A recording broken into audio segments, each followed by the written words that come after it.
Hi, welcome to Radio Retina Racing.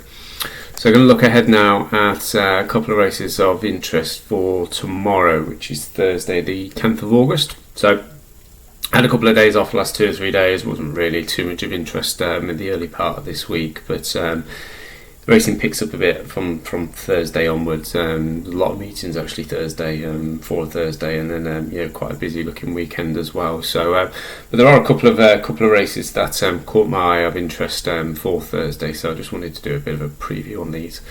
So I think if we start off, the first race I wanted to have a look at was the 7:45 at Sandown. Now, it's not a bad little card at Sandown. Some kind of maiden novice races and a couple of competitive handicaps as well, but I thought there was a couple of interesting angles in this race, this 7:45. So I think the favourite here is, no prices up on any of these races at this stage, so but I think the favourite here is very likely to be the James Tate train, Tough Enough.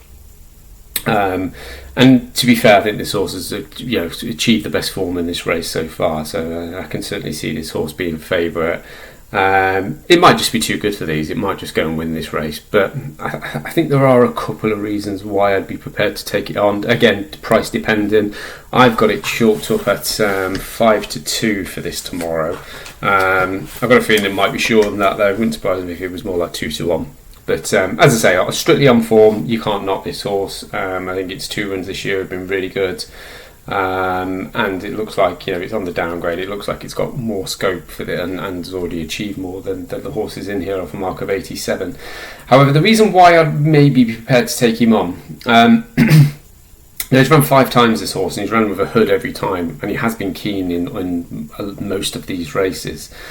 So he's stepping up an extra furlong here to 7 furlongs, going around a bend at Sandown. So there's a distinct possibility that they'll slow it up down that back straight in the first kind of 2 or 3 furlongs at Sandown, maybe doing 12.5 second furlongs.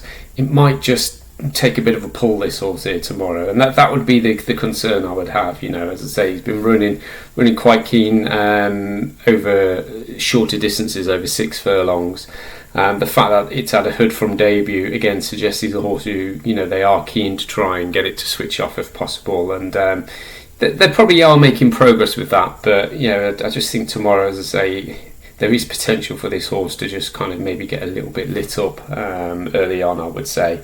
So that would probably be the angle I'm going for. And now there's a lot of people who are just going to put, a lot of tipsters out there, we see them all the time, they're just going to put this horse up at 2-1, 5-2, 9-4, whatever it may be. And it may well go and win, and fair enough, you've kind of got a winner there. But I try to do things a little bit differently, and I'm experienced enough now to know that you can keep backing horses like that, but you might back 10 of them and you might get 3 winners, but at the end of the day, you're not really going to be turning over much profit. You can get a lot of these horses turned over as well at these kind of odds, and you take the adulation when they win, but people tend to go quiet when they lose at these kind of prices. So if we look at the race in a bit more detail, there's a few in here who've got a bit of an all-weather background. Street Kids looking like it's coming down to a dangerous mark and in a dangerous grade for that horse, but again, he's probably a bit better on the all-weather. Similar story for Cry Havoc. Riot's been running really consistently well, and I can see that horse running its race. Epsom Faithful is another one who's probably a little bit stronger on the all-weather, doesn't seem to be in the greatest of form. Remarkable Force steps up in trip quite considerably, so he's a little bit difficult to get a grip of. So the one I quite like in this is the David Simcock trained Chola Empire. Now it's another one really, it's probably got a bit more of an all-weather background to it, but he's only had 5 runs on the turf, and to be fair, it's run pretty well in his last 3 on the turf. He's run to RPRs of 80 to 84 in his last 3 races. He's slightly down in grade here tomorrow. Hasn't actually really had he's had juice in the ground once, good to soft last time, and I thought he ran a good race at Newmarket last time. So he's got a bit of a French pedigree on the dam side, although that horse was better on the all-weather. Territories tend to like a bit of juice as well, so I think there's just a bit of scope for this horse to maybe still have a bit of improvement in it on the flat, coming down in grade here. I also think he's got a little bit of a turn of foot, this horse, and running in kind of straight races like it has been at Newmarket a couple of times recently, maybe just doesn't get the best out of that turn of foot. Round a bend here at Sandown might maybe show that to a little bit better effect possibly. And as I say, he's running handicap. He's running really well off a similar kind of handicap mark: 79, 78, 77 tomorrow. Slightly down in grade. Still relatively light the race. I just thought it was probably worth maybe siding with tomorrow. Price dependent. I've got it in here on my book at second favourite, around about the 9-2 mark. Now it's one of them, if it is around about, I would say 9-2, 5-1, I'd probably look at playing it just outright in the win market and taking a chance with it. If it is one that they price a little bit higher than that, and they're pushing up towards 7 and 8, I don't think they will be, to be honest. But if they do, it's one you could certainly play each way, I think. I think the other one in there, bit of interest in there, is the bottom one, Golf Speed. They're dropping that one back down in trip, first time blinkers, but so far that one's profile seems to be a little bit regressive from debut rather than progressive, I would say. But it could be this drop down in trip, first time blinkers that might really bring us some improvement about.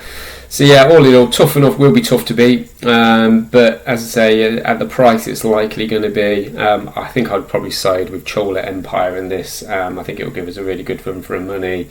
And as I say, depending on what kind of price you want to take each way. For me, I'd probably want sevens before I'd get interested in it each way, which I don't think we're going to get. So it might be one for the outright win market around about the 9-2, 5-1 shot. So that was the one race there at Sandown, and then moving on over to Salisbury. I thought there was a bit of an interesting one here at Salisbury later on. Now, I'm kind of full disclosure here, this is a bit of a project horse for me, so and I've been burnt and disappointed by it once already this season, but I'm prepared to give it another go here. It's in the 753 at Salisbury, 3-year-old handicap. Now, I think there's a few in here who I don't really fancy for a start. I think Star Romeo is a little bit difficult to kind of get a real grip on. Yellow Lion looks kind of exposed really, and kind of doesn't really seem to be progressing. Gold Aura ran well last time, but it looks like it probably wants to step up in trip and been off the track a bit. I thought Kraken was flattered by its win recently at Leicester, where they went quite hard and he was out the back. Garrick Paint is yet to prove itself really on turf, so yeah, I think there's question marks on that one a little bit as well. So it kind of leads you down to really where I thought the market principle would probably be at Zahara Palace for Hughie Morrison. War Chant's been obviously in great form and still looks progressive, although it's been tending to do it a bit more on quicker ground, I would say, than he's likely to get here. I don't think it'll be too soft at Salisbury tomorrow, but it's probably going to have a bit of juice in it. So I think they're going to be up towards the top of the market, around the 3-1, 7-2 mark, and then we've got Marema for Harry Eustace in around the 5s, 11-2, 6-1 kind of mark. I've got that one. The one I'm interested in though, and the project one, is the one at the bottom, the Alan King trained C-Squared. Now this horse caught my eye last season in its 2-year-old campaign, because it had 3 races as a 2-year-old, and I don't think it was really put in the race any time. I thought they were giving it very much an education to get this horse kind of handicapped. I thought it was given quite lightly races in all 3 efforts last year, and he showed a little bit of promise at Salisbury and Haydock in its 2 runs on turf, and then went to the all-weather and was given quite an easy time in what has turned out to be a really hot heat actually. I mean, it was well beaten, it was beaten 15 to 20 lengths, but as I say, it's been beaten by some good horses there, and I thought it was given quite an easy time in all those races. It was then gelded the back end of last season, and then came into this season first time up in a handicap at Goodwood over 10 furlongs. Now I was all over it this day, I was really keen on this horse. The heavens opened at Goodwood. It became quite heavy ground. I don't think it was probably ideal conditions, although difficult to have too much of an excuse for it. It did pull a bit hard as well. First time up in 10 furlongs, Hollydore Road, it popped it out, and he was quite keen early on.